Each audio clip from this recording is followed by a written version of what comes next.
I used 7 different formulas to create this look, but my application only took 30 minutes. If you want to see how that happens, stick around. We are going to work through this whole head using triangles and diagonal lines so that we can fit a ton of tones on this head and still end up with something really soft and dimensional so that we can get a really nice finish. Let's get right into it. All right, so diving into this sectioning, I went through first and I separated the front hairline. You can make this as thick or as thin of a section as you like.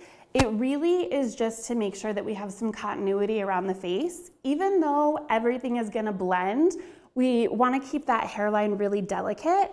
A lot of people have finer hair right around their hairline, so we wanna make sure that that is gonna be a nice, soft transition. And then we're gonna start right in the back. I like to think of the way that I'm moving through the head so that I am gonna make it easy for myself to rinse out after. So I'm gonna go ahead and start right at the base and then work my way up so that if I were to have to redo something or take something out early, I'd be able to rinse right from back here. So this sounds like a really complicated thing because we're gonna use a lot of different tones at the same time, but we're gonna keep our sectioning really, really simple. I'm really just making a horizontal line across, and then I'm going to split this section into little triangles. So I'm just gonna kind of alligator teeth my way across. It becomes a little bit like a kindergarten art class, but then I'm gonna end up with this whole horizontal line of triangles that are gonna have different tones laying next to each other, and then move up and do the same thing here. Overall, my goal is to not have the same tones next to each other, but since we're getting such a blended overall finish, if we end up with 2 colors laying next to each other, it's not the end of the world.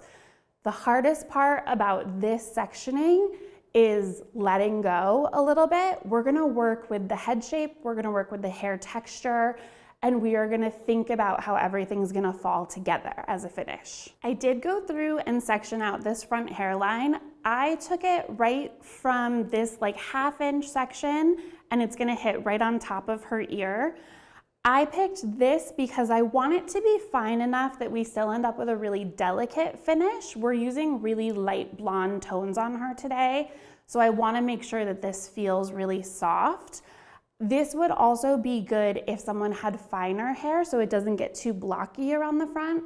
The thicker the hair, the more you can kind of make your sections bigger, but the finer the hair, you want to work with smaller sections so that you don't start to see the differentiation. So since this whole front hairline is about softening, it can really help to kind of camouflage a jumpy hairline or a widow's peak. We're just kind of working with that shape.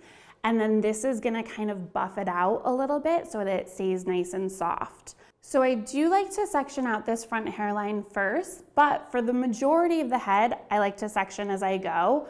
I'm all about work smarter, not harder. Time is money in the salon. I don't have enough time, I don't have enough money. So I'm just gonna kind of keep it moving, and we're gonna mix up our colors and dive right in.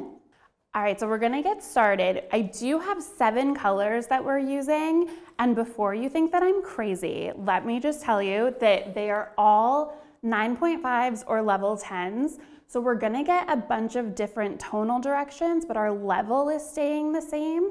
So it's all gonna flow together. Whenever I'm doing a look like this, I want to do either right at the same level, but play around with different tonal families, or I want to stick in the same tonal family, but play around with different levels.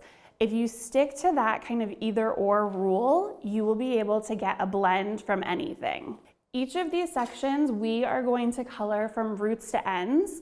So these triangles are small enough that I can completely cover just by working around the triangle. If I wanted to do like some bigger, kind of beefier triangles, I would start to split that up. So I made sure that I got my root completely covered. And I like to do just a little light twist. I don't want to squeeze any of the product out because then I'll end up with something uneven, but just a little light twist will keep my section nice and clean, and then I can keep moving across. Since we just went through and lightened this whole mannequin, we really need to keep in mind the condition of her hair. We do have our hair primer, And that's going to be a porosity equalizer. So if we feel like this is a little bit uneven in terms of roots to ends, we can just go through and give it a mist, and this will really start to chelate any metal ions and really even this out so that it'll take our color nice and even. We're working with a lot of different colors, but every section is going to be roots to ends, so it's important that we get a nice even tone with them. I am going to come in with my next color here. And one of my favorite things about working through this is as the colors start to develop, you can see those tones lay next to each other. Again, I'll give them a little twirl just to keep them separated, but I don't need a lot of, I don't want to squeeze them and squeeze the product out. I don't really need any foils. I'm just kind of laying them next to each other, and if we get a tiny bit of blending, it's okay, but really each section of hair is going to hold on to the color that's put onto it. And so I'm not worried about things touching each other. We've got our first horizontal row done. So we just went through and kind of alligator teeth this into triangles. And now we're gonna work on our second horizontal section across. And then again, we're just utilizing diagonal lines to make triangles here. I really like to work with diagonal lines and triangles because it's the easiest way to make a blend. If you're ever feeling like things are starting to look blocky or you can tell where you were starting and stopping, try throwing it on a diagonal or making it into a triangle, because then you end up with all of the comfort of a pattern, but people can't see what the pattern is. Even though we're doing all of these colors roots to ends like this, it does still work a lot like a color melt. I love that with IGORA Vibrance, we have the option of a gel and a lotion. I like the gel a lot when I'm doing an all over toner because it is going to right into that hair and we're gonna end up with a really beautiful all over tone. When I'm trying to manually manipulate the color, I like the lotion because it feels like I have just a minute to work with it before it sets in. And so if I'm doing a melt, I have that little bit of freedom, and with something like this, it feels like it's gonna go everywhere I want it to and nowhere I don't want it to. And then I'm just moving right along. I'm sticking to my pattern the whole time, just working through the bowls 1 to 7, because they are gonna create all of my melt for me. A lot of people also choose if they're going to use gel or lotion based on personal preference. So do you guys have a preference of if you like the gel or the lotion? Feel free to write a comment and let us know. Like I said, like to use a little bit of everything. So I go based on the job, but if you've got one that you love more than the other, it's okay to have favorites. It's so fun when the colors start to come together because right when you start to question if it's going to make a difference to have these next to each other, you can look down at what's starting to oxidize and you see all those tones play off of each other. There's a lot of different ways that you can create some good slip and some good melts. I know the hair primer will actually give you a little bit of a slip. Sometimes people like to use a little spray of water. We have a lot of great tools available for blending, but I'm a very hands-on kind of gal. I've got 10 perfectly good blending tools right at the end of my arms. And so I really kind of use my hands to work the product in and make sure that it's everywhere that I need it to be. So as these colors start to develop, you might start to get a little bit scared, but this is where you're gonna trust the process and also trust your Schwarzkopf professional family. Remember, we did all of these as 9.5s or level 10s. So even though some of these, the pigment is kind of sitting on top of the hair as it's working, once we rinse it off, we know we're all gonna finish with really sheer levels. So this is all gonna come out to be super light blonde, and we're just gonna get little hints of tonal direction.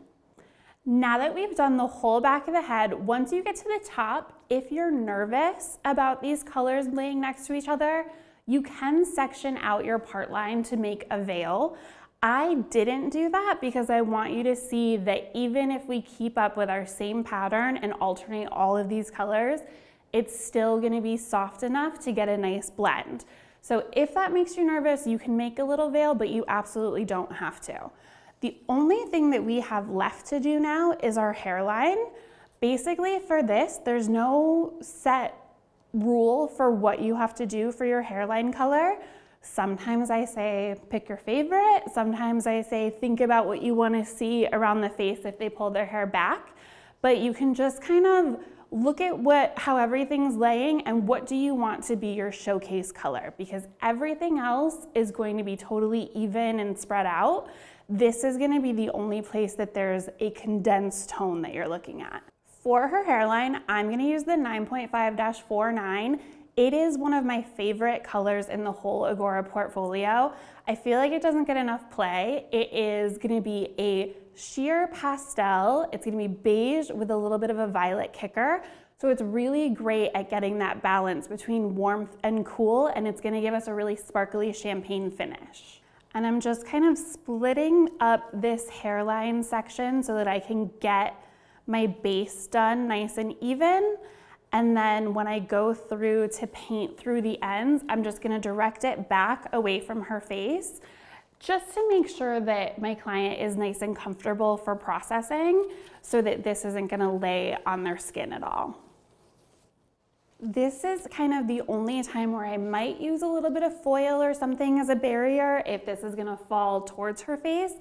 But if I can just kind of place these so that they'll stay out of her face and I'll clean up her hairline with a towel, she can just kind of stay like this while the color develops. We've gone ahead and let her develop for the full 20 minutes and now we're ready to rinse her. So I like to think of, we say our demi-permanent colors last for 20 shampoos and they also develop for 20 minutes. Unofficially, just from me, when my clients are to get fidgety, I will tell her every minute that you sit is a shampoo that it will live through. The math on that is not real, but it makes sense for me and it helps my clients stay nice and put if they start to kind of fidget around a little bit. And then when we rinse, for this look, if these colors were to kind of melt together, it wouldn't be the worst thing in the world. Because we've let them fully develop as themselves, if they kind of wash over each other, it won't affect the final look too much. But if you're worried about them melting together, you're gonna use cold water.